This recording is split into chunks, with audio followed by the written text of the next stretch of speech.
What is up, guys? It's your boy Speed here, and today we're going to be watching an absolute stomp of a Pudge game, and also I'm going to be giving you guys the build that you should be going right now if you're looking to dominate on this hero, and let's get into it. Also, I want to tell you guys that if you've been struggling with solo queue and you're looking to get to the next rank, I'm going to be able to help you. Like, literally, with the Game Leap website, I'm going to give you guys guides that are going to make it unbelievably clear on what you need to do. So if you've been stuck in the solo queue grind, you don't know what to do, and you want to become absolutely broken, but like actually you want to become much better at Dota, and you want to take it more seriously, the Game Leap website is going to help you do that. So click the link down below, I'm going to help you get to the next rank, and I'll see you there. So starting off with the item build, Nico Baby goes for a Quelling Blade, 3 Mangoes, Stick, and 2 Branches build. It's a nice, well-rounded build. Honestly, your hero needs a lot of mana regen and mana in general, so the Stick and the Mangoes are perfect for that. Also, I think Mangoes are like the best item in the game right now, so starting with 3 is absolutely fantastic. From there, you're gonna buy more Mangoes, Tangos, and then boots into a Ring of Health. If the lane is going to be very difficult, you can go Ring of Health. If it's going to be very easy,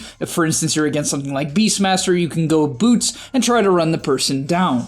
In this game, you got a very early Vanguard, and honestly, this tends to be the way to go on Pudge. Rushing Vanguard makes you practically unkillable, as Flesh Heap is very good against a lot of nukes. For instance, something like Hoodwink's Bushwhack does literally 0 damage through Flesh Heap, and so, yeah, you just buy a Vanguard to deal with physical damage, and then the hero takes practically no damage. From there, he's going to upgrade into Soul Ring, and honestly, even some players don't buy Soul Ring. Some players like to cut it at Raindrops and a couple of Clarities and go from there. I'm personally a fan of the Soul Ring, because the strength is nice and the armor is nice as well, considering Vanguard gives you no armor. From there, he finishes his phase boots and then eventually completes an Ags. After Ags, he's going to go BKB, after BKB Blink, after Blink Shivas, and this is very standard. Sometimes instead of Shivas, you'll see a couple of different items. Honestly, it really depends on the game. Shivas is very common because Pudge tends to die to physical damage late game. He already has a BKB, and as we talked about, Flesh Heap is typically good against magic damage, and so having armor on this hero is great.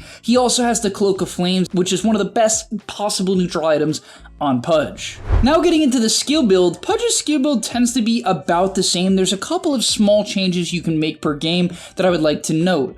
So in this game in particular, he actually goes a slightly off meta build on Pudge. Not far off, but slightly off. Hook level 1 is very standard, because it does a lot of damage. I think there is some feasibility in taking Rot level 1 or even Flesh Heap in certain matchups, but basically you can take Rot and then you can take Flesh Heap and then Rot again at level 3 and have a Giga Rot at level 3. But because of the fact that Hook is one of the strongest level 1 nukes in the game and repositions people, most Pudge players tend to take Hook. Then you'll take Rot, Flesh Heap at level 3, and it might be tempting to take Rot again at level 3, but the reality is it does way too much damage to your hero, and so you can't actually end up using it most of the time unless you have the active of Flesh Heap. If you don't know how Flesh Heap works, when you activate the ability, it's not just a passive anymore. When you activate the ability, it blocks 8 damage from every single instance of damage. This is the key, because Rot, while it does 30 damage per second, it doesn't do 30 damage ticks. It does ticks of, I don't know the actual numbers, but it's a very low number. Flesh Heap blocks 8 damage per tick,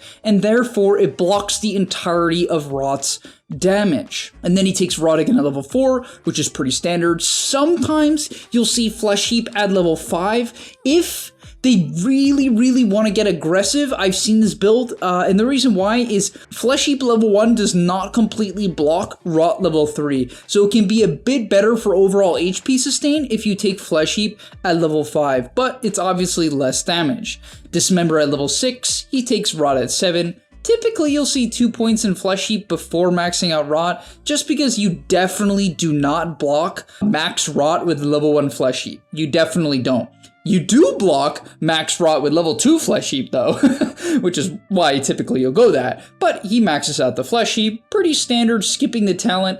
He takes 4 armor at level 10, we'll get into that more when we're going over the talents, Dismember at level 12, and maxing out the Hook. Now finally, for the talent build, at level 10 you can take either of the talents. If the enemy has limited physical damage, I think the Rot Slow is incredible. Of course with the Ags, it's amazing.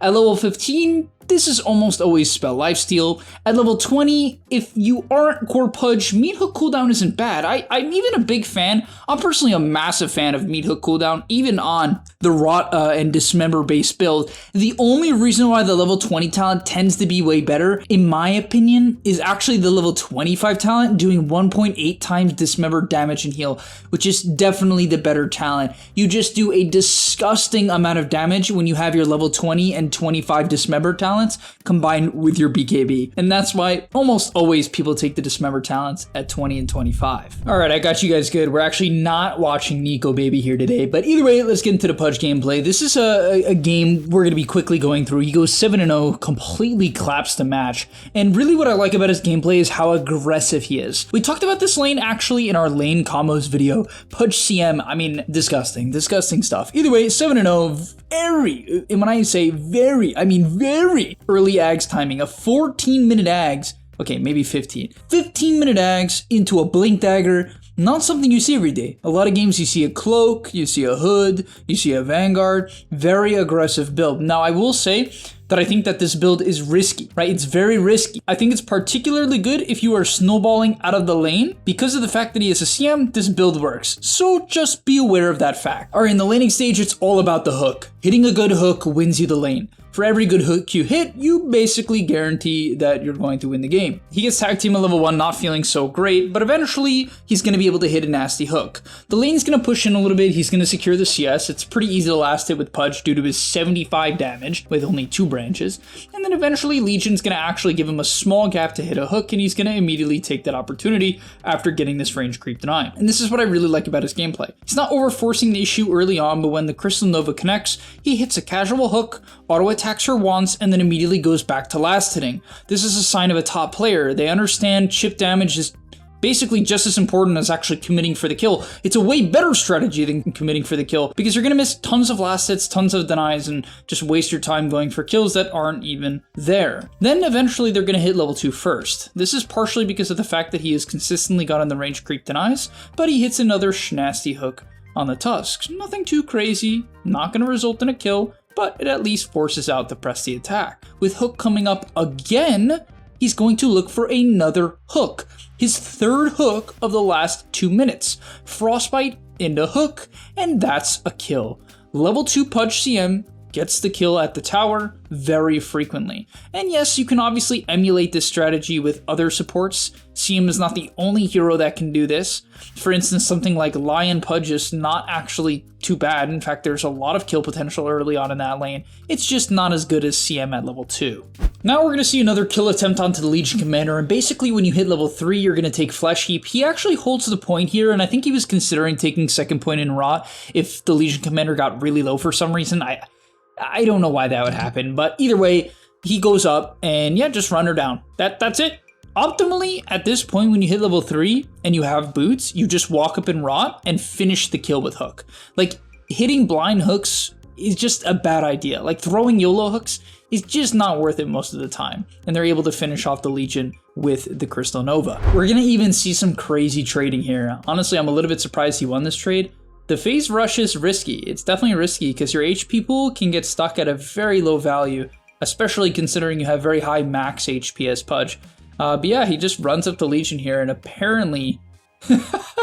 oh, the stick at the last second, he literally had 1 HP. Frostbite comes out, and they get away from the Tusk as well. So if you can manage to snowball your lead as Pudge, Asiro becomes a killing machine in the laning stage. From there, he's going to TP back to base because he was at like 100 HP, and as I said, if you don't go Ring of Health, you don't go this Vanguard build, you're very likely to get kicked out of the lane, or at least have to TP back to the lane after getting a kill, and that's okay, right? Just make sure you are willing to commit your TP back to the base if you literally have no way to regen, which he doesn't. He's not level 6, and no mangoes are not enough, as they're going to consider looking for a kill on a Furion, but instead he makes the better decision just to go back to the lane and secure his level 6. After hitting level 6, there's 2 different options for Pudge. You can start to jungle with the level 6, or you can look for kills. Dismember works incredible against creeps, because a lot of people don't know this, but it lasts for 6 seconds against creeps, instead of the average 3 against heroes. So basically, yeah, Pudge can jungle really effectively with Rot and Dismember, just dismembering the large camp over and over again. He decides to get active this game. I don't know if this is a playstyle thing or what he thinks is the best, but I can tell you for a fact that if you manage to have a good lane, continuing to look for kills is definitely a good idea. Like, kills at the end of the day tend to be worth more than creeps on heroes like Pudge, only because of the fact that you can obviously get creeps in between the kills. Like, no, if you only go for kills, you will be poor. Like, I'm not telling you to only go for kills. I'm just telling you to keep it in mind. You can call over your Crystal Maiden, call over your mid laner, whatever hero is going to enable you to get that Dismember off, you can shift over and have them come to your lane. This is a really, really key thing to do on the level 6 spike, especially if you rush phase boots, right? If you're looking to full-time jungle, you're going to want to have that ring of health so that you can have a bit more sustain. Even though Dismember does help you, it's not everything you would want, right? It's just not enough regen. So upcoming here is certainly my favorite play of the first 10 minutes. We're going to see the Pudge look mid here and specifically TP in on the diving Leshrac. I think a lot of carry players would have no awareness whatsoever in this scenario. Let's be real, right? You're probably one of those carry players. I'm one of those carry players. I would not have been looking here. I would have been like, I'm dominating the Legion. I'm getting a free creep wave. This is great. But it's a level 8 Leshrac. It's a big kill. And Pudge is, of course, a hero that is very good at ganking, right? He's like played as a support. You know what I mean? So this hero is great at rotating over to these kills as he's going to pick up the kill and farm up the creep wave. Very nice. From there, he's going to head back to the bottom side of the map and they're going to find the Tusk in the river and take him out.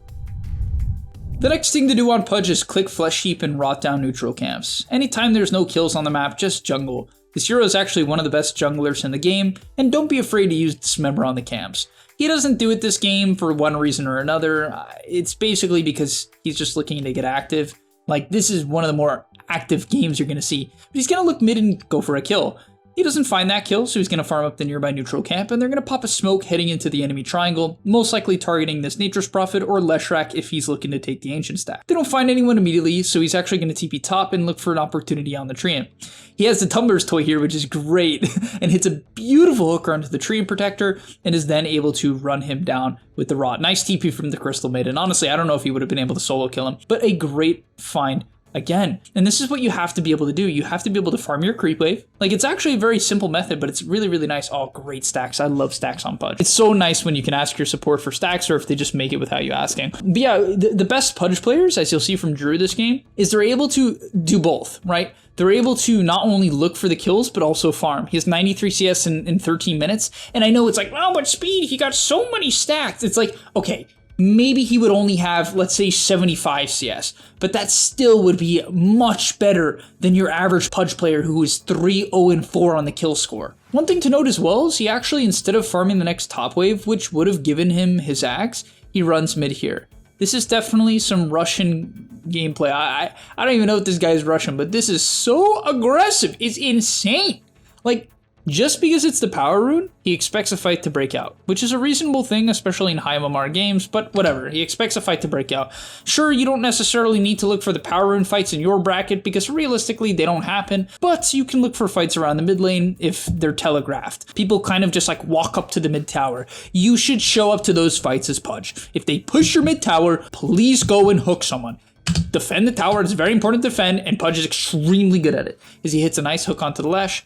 Taking him out of the fight here, pops the Flesh Heap right before the duel comes out, and that's going to enable him to take out the Lesh and the Legion Commander, completing a very early Ags. And honestly, the big thing there is even though he would have gotten the Ags just as fast by pushing top, right? Even though it would have been just as fast, he understands that it doesn't matter. It's about enabling your team. And a lot of carry players, and I've even pushed the message maybe a little bit too much in the past of farming. Of course, if you're playing Naga Siren, right, and you're not at your Manta, you shouldn't show up to very many fights because the usefulness of your hero, especially if you don't skill Song of the Siren, especially if you don't skill Ensnare, is little to none, as we're going to see him find another kill in the top lane. So he was considering farming this large camp here. I actually really like the idea of stacking for himself here because Flesh Heap is on cooldown, and jungling without Flesh Heap feels horrible. You take way too much damage from Rot, especially if you have Ags and no Cloak. The Flesh Heap doesn't even block all the damage. So you could imagine with Flesh Heap active, not even blocking all the damage, it's brutal when it's not active at all. As he's gonna oh, he almost lost her there. He did the classic walk after the hook play, but oh my god. Honestly, I don't recommend throwing hooks like that because It's low percentage, and you should probably walk up, but it certainly looks cool. After that, he's going to look to get active, and as I said, you know, his main gameplay is getting active.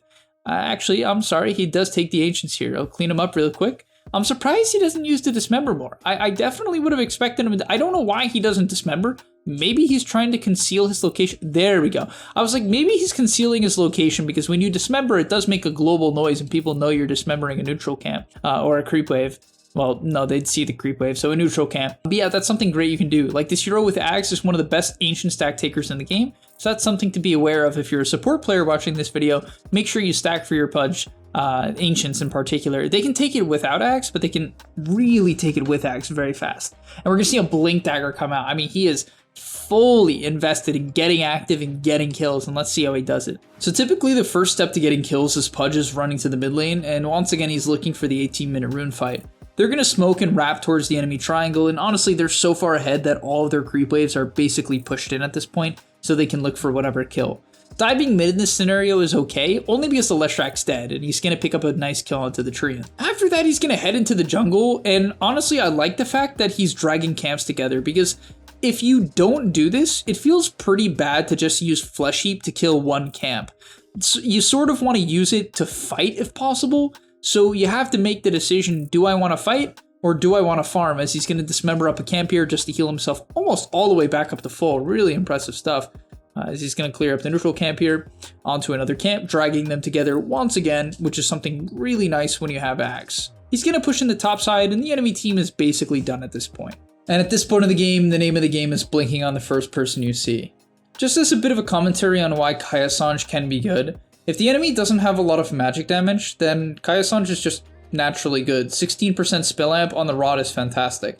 However, in the majority of games, you should be buying BKB after Blink, or even BKB before Blink, and the reason why is it obviously keeps you alive against heroes like Leshrak, but it also just enables you to fully Dismember people, which is a huge percentage of your damage, and enables you to keep people in the radius of Rot, as we'll see him go in here, and he doesn't have a BKB. One cool thing about Rot as well is it actually does the damage through BKB. Definitely good in some scenarios. So does Hook. So Pudge actually has quite the ability to kill, you know, BKB targets. All right, and yeah, the Legion Commander buys back, and that's going to be about all for today's video. I know the gameplay was short and the analysis was pretty brief, but I just wanted to give you guys the main build on Pudge and explain how to play this hero. If you're looking for a really explosive, like, high kill hero, Pudge is just the way to go. He's one of the highest tempo, most aggressive laners in Dota, and honestly, I do recommend if you're gonna play this hero, you look to pair it with the lane dominator position 5s. It honestly feels pretty bad to fall behind as Pudge, but if you can get this minute 14, 15, 16, even 17-minute ags, like 17-minute ags on Pudge, it's considered early, considering people typically are buying Vanguard on this hero. But nonetheless, thank you so much for watching. I'll see you in the next one, and I'm out. Peace. And that's all, but remember, before you leave, come on, before you tune out, subscribe to the Game Leap website where we are going to help you get to the next rank. If you're stuck, click the link down below, and I'm out. Peace.